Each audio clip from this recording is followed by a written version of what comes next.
నమస్తే, welcome to legend TV. This is ప్రస్తుతం అయితే మనం ప్రజాపాలన దగ్గరికి రావడం. ఇక్కడ చాలా మంది అయితే వాళ్ళ సమస్యలు పరిష్కారం అవుతాయని చెప్పి చాలా మంది కూడా రకరకాల ధృవీకరణ పత్రాలు కావచ్చు, వాళ్ళ సమస్యలు ఏంటున్నాయని చెప్పేసి కూడా ప్రజావన్ లోపలికి వెళ్తున్నారు. అలాగే ఒక పెద్దయిన మనకు కనిపించాడు. పెద్దయిన సొంత కొడుకు అసలు ఇంట్లోకి రానివ్వట్లేదు, బయటకు వెలగొట్టేసి బయటకు వచ్చిన తర్వాత కూడా ఉప్పు తిప్పలు పెడతా ఉన్నాడు. ఎంతో చదివించి వేలకు లక్ష సంపాదిస్తున్నటువంటి ఆ పోస్టులో నిలబెడితే నా కొడుకు ఇప్పుడు నన్ను పట్టించుకోవట్లేదు అని చెప్పేసి కూడా ఆవేదనతో మన దగ్గర రావడం జరిగింది. మాట్లాడదాం. చెప్పండి బాబు, ఇక్కడ నుంచి వచ్చారు మీరు? నేను ఇక్కడనే ఉంటా, రిటైర్మెంట్ అయినా. నేను సెక్రటరియట్ లో ఫైనాన్స్ డిపార్ట్మెంట్ లో డ్రైవర్ ఉద్యోగం చేసి రిటైర్మెంట్ అయినా. అయితే రిటైర్మెంట్ అయ్యేలో ముంగట దానికంటే మొదలే ఒక ఇల్లు తీసుకొని ప్రశాంతంగా ఉన్నాం నా పిల్లలతోటి. నేను రిటైర్మెంట్ అయిన తర్వాత మా పెద్ద బాబు ఏం చేసిండు, నేను ఊరికి వెళ్ళే వరకు నా భూమి ఇల్లు ఆక్రమించుకుంటే దాన్ని కష్టపడి సంవత్సరం దాకా తిరిగి మళ్ళీ నా పేరు మీద చేసుకున్నా. అయినాక ఇప్పుడు ఏం చేసిండంటే మా బాబు మొత్తం నన్ను ఆడ ఈడ ఇచ్చేసి ఆ ఇల్లు కొంటే ఆ ఇల్లు అమ్ముకున్న 35 లక్షలు. ఎక్కడ ఇల్లు కొన్నారు? నిజాంపేటలో అపార్ట్మెంట్.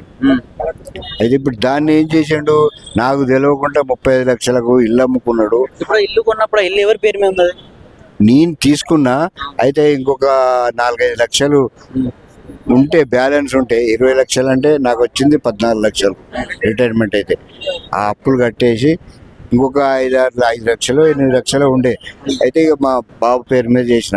ఆయనకు సర్వీస్ ఉంది కదా, ఎయిర్పోర్ట్లో చేస్తుండే అప్పుడు ఉద్యోగం ఫస్ట్. అయితే ఇక ఆయనకు చేస్తే ఇక సరే అని మొన్నటి దాకా ఉన్నాడు. ఏం చేసిండు, మళ్ళీ మొన్న అంటే 2 సంవత్సరాల క్రితం 35 లక్షలకు అమ్ముకున్నాడు.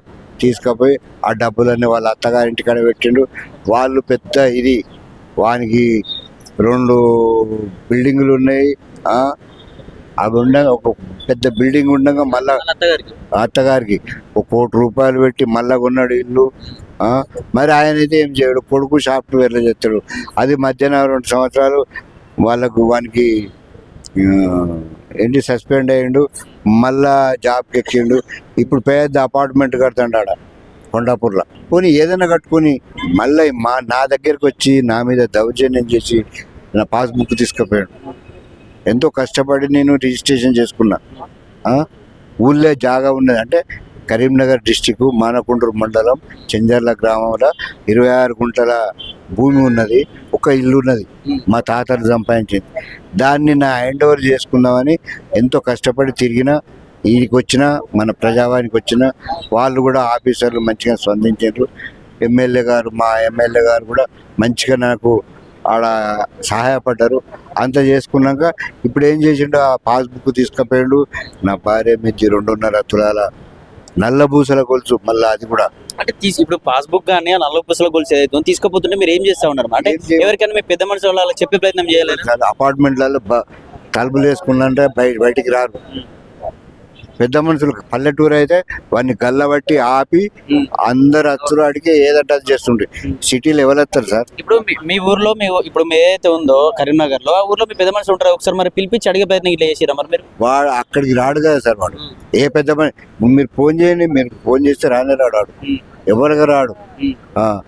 ఏమనంటే అందరినీ ఇక్కడ ఉన్న వాళ్ళనే బెదిరిస్తాడు. నేను పోలీస్ కేసు పెడతా అదంటే ఆ భయానికి ఎవరు రారు. మాకెందుకు ఈ పోలీస్ కిరికిరి. ఇప్పుడు ఏదైతే మీ దగ్గర నుంచి పాస్బుక్ తీసుకెళ్ళిండు, 26 గుంటలు అని చెప్తారు కదా, అది మీ పేరు మీద ఉంది కదా, మరి ఆయన ఏం చేయగలుగుతాడు బయటకు తీసుకెళ్ళి? ఏమో సార్, ఇప్పుడు అది ఆయన పర్మిషన్ లేని, మీ సంతకం లేని ఆయన ఏం చేయలేడు కదా. అది కరెక్టే సార్. ఇప్పుడు ఈ టైంలో భూభారతి పెడతారు ధరణిలోకి తీసి.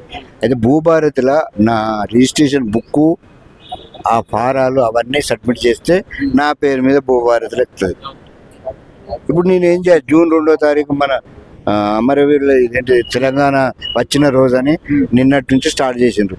అది లేదు నా దగ్గర. నేనేం పట్టుకపోవాలి వాళ్ళ దగ్గర? పిలిస్తే రాడు. ఇప్పుడు ఏమన్నా అంటే మీ దగ్గరికి వచ్చి ఇట్లా కంప్లైంట్ చేసిన అంటే రేపు పొద్దుగాల రౌడీలను తీసుకొని కూడా ఇంటి మీదకి వచ్చి జడ్జి చేస్తాడు. అంతకు తెగబడ్డాడు. అట్లెందుకు కన్న తండ్రి పైన అంతెందుకు కోపం మరి? సరే, ఏం లేదు సార్. నేను పోయిన సంవత్సరం కూడా నేను చెప్తానా, వాళ్ళు వచ్చినాక వాడు పిల్లల మీద ప్రమాణం చేయని నేనన్నా చేస్తా. అయితే మొన్న పోయిన సంవత్సరం పిల్లలు 2 ఆడపిల్లలు స్కూల్లోకి వెళ్ళి బయటికి పంపించిండ్రు అంటే మళ్ళా ₹1,00,000 తీసుకొచ్చి 60,000 70,000 తక్కువ పడితే పొద్దున ఫోన్ చేస్తే సాయంత్రం వరకు ఇచ్చిన సార్. అంటే మీ కొడుకు పిల్లలకి ఇళ్ళకెళ్ళి ఇది చేసిండని ఇది చేస్తే ఏడుస్తా అంటే పిల్లల్ని పంపించానంటే అయ్యో అని విలువ పోతుంది అని ఇది చేస్తే అయినా కానీ వానికి ఇది లేదు. మళ్ళా మధ్యాహ్నం వచ్చి ఒక 2 నెలల తర్వాత వచ్చి అవి డబ్బులు ఇచ్చినాక వచ్చి గొలుసు పట్టుకపోయాడు, ఇది పట్టుకపోయాడు. ఏం చేయాలి సార్? ఎవరికి చెప్పుకోవాలి? ఇప్పుడు పోలీసులకి ఇట్లా కంప్లైంట్ ఇచ్చే ప్రయత్నం చేసిరా మరి? ఫస్ట్ మీకు నేను ఏమనుకున్నాను, నేను సచివాలయంలో పనిచేసిన కదా సార్, ఏదో ఈ మన విలేకరులు ఈ వీళ్ళు ఏదో సహాయం చేస్తారని మొన్న నేను ఇక్కడికి వచ్చి పోయినా చెన్నారెడ్డి గారితో నా భూమి గురించి ఒక అప్లికేషన్ రాసిస్తే ఆయన కూడా రాసిచ్చిండు, కలెక్టర్ దగ్గర పోమన్నాడు. ఆ రోజు చూసినా మీరు ఇక్కడ విలేకరులు కనీసం వీళ్ళ దగ్గర కన్నా పోతే ఏదైనా చెప్తారేమో అని వచ్చిన. ఇప్పుడు నెక్స్ట్ ఇప్పుడు మీ తర్వాత ఇప్పుడు మీరు ఒక ఈ సంగతి అని చెప్తే పోలీస్ స్టేషన్ పోయి కంప్లైంట్ చేస్తారు. అది అంత ఇబ్బంది పెడుతుంది కదా, చేయొచ్చు కదా, కంప్లైంట్ చేయొచ్చు కదా. చేస్తే సార్ ఇప్పుడు వాడు ఒకటేసారి కాకుండా మరి ఒకసారి మీ ద్వారా ఏమన్నా రెస్పాన్స్ అవుతాడా మరి కాకుంటే ఇక అంతే చేస్తా సార్. పోలీస్ స్టేషన్ పోతా వాళ్ళకి ఇచ్చిన తర్వాత అమరవీర సూప్రం దగ్గర ఆన్లైన్ నిరాహార దీక్షకు పోకుంటాను. నేను సచ్చినా మంచిదే. ఎందుకంటే నేను రేవంత్ రెడ్డి గారి దగ్గరికి పోలేను, ఆయన బిజీ ఉన్నాడు, ఆయన మనకు ఇంటర్వ్యూ ఇయ్యాడు. కనీసం మీ ద్వారానన్నా ఎవరైనా స్పందించి ఇది చేస్తారేమో అని. ఎందుకంటే అందరు అంటారుగా ఇది ప్రజాపాలన అని. కనీసం నేను సచివాలయంలో పనిచేసి ఇంత తిరుగుతాంటే సంవత్సరం నుంచి తిరుగుతాను సార్. మరి నాకు న్యాయం జరగకుంటే గరీబునికి ఏం జరుగుతుంది సార్? ఇప్పుడు మీకు ఎంతమంది పిల్లలు? ఒక్క కొడుకేనా, ఇంకెవరైనా ఉన్నారు? అమ్మాయి ఉన్నది, అమ్మాయికి పెళ్లి చేసిన, ఆమెకి 2 పిల్లలు, వాళ్ళ సంతాన వాళ్ళు బతుకుతారు. ఇప్పుడు అమ్మాయి ఏం స్పందిస్తలేదు, దీనిపైన ఏం మాట్లాడతలేదు సార్. ఎవరు మాట్లాడినా వాళ్ళను నానా బూతులు తిడతాడు. అది అంటే నేను మాట్లాడినా నన్ను కూడా మొన్న ఇంటికి పోయాను సార్, వేరేవారికి డబ్బులు ఇవ్వాలని వాళ్ళ ఇంటికి వచ్చి నా మీద గొడవ చేస్తా అంటే, నువ్వు ఇల్లు చూపెడతారా, నీకు తెలియదా, నీకు అన్ని తెలిసి కూడా అంటే ఇల్లు చూపెడదా అని పోతే ఇష్టం వచ్చినట్టు తిట్టి చేసుకొని ఇచ్చేసి నెట్టేస్తే పోయి సోఫా మీద పడితే ఇట్లా ఈ ఎన్నుముక ఇప్పటికీ మా ఘోరంగా వస్తుంది సార్. కాకుంటే మీరు మెడికల్ టెస్ట్ పంపించినా బాగలేదు. సోఫా మీద ఎల్లెలకల పడితే ఆ వెన్నుపూస కాడ బాగా దెబ్బ తాకింది. ఎవరితో చెప్పుకోవాలి సార్? ఎవడు చేయడు సార్. అందుకే మీ దగ్గరికి వచ్చి చెప్తాను. లేకుంటే ఎంతో అల్లారు ముద్దుగా పెంచి రాష్ట్రపతి మెడికల్ దానిలో మైలాన్లో అసిస్టెంట్ మేనేజర్, నెలకు ₹1,00,000 చిల్లర వస్తాయి జీతం. మీరు ₹1 కూడా మేము తీసుకోలేదు. మాకు ఒక షర్టు పట్టించేది లేదు, నా భార్యకు ఒక జాకెట్ తీసుకునేది లేదు. మా పైసలు మాకు ఏమని ఉంటుంది సార్ ఇచ్చి ఆ బుక్కు మా ఆవిడ మీద గోల్స్ ఇచ్చేవాడు. ఇట్లా ఇప్పుడు పెళ్లి ముందు నుంచి ఇట్లే ఉన్నాడా, లేకపోతే పెళ్ళైన తర్వాత ఇట్లా మారిండా? పెళ్ళైనాకనే ఈ మధ్యనే అట్లా మారాడు. అంటే ఏమన్నా అత్తమా ఏమైనా మారుస్తారని అనుకోవచ్చా? అంతే కదా.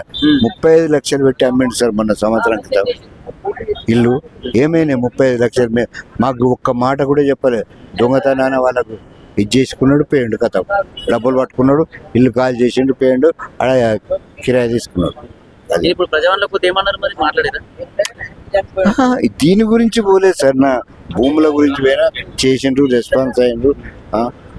ఎమ్మెల్యే దగ్గరికి పోతే ఎమ్మెల్యే గారు కలిసిండ్రు, ఆయన కూడా మంచి సహాయం చేసిండ్రు.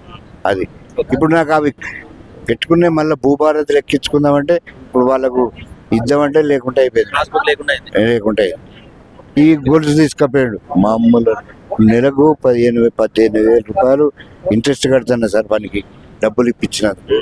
ఏం చేయాలి? నేను ఇప్పుడు రోడ్న పడ్డా.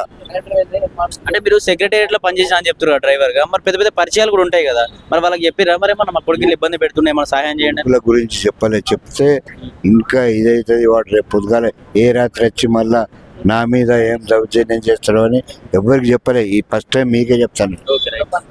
అది దయచేసి మీకు మీ ఎండి గారికి నమస్కారం పెట్టి చెప్తాను, నాకు న్యాయం చేయండి.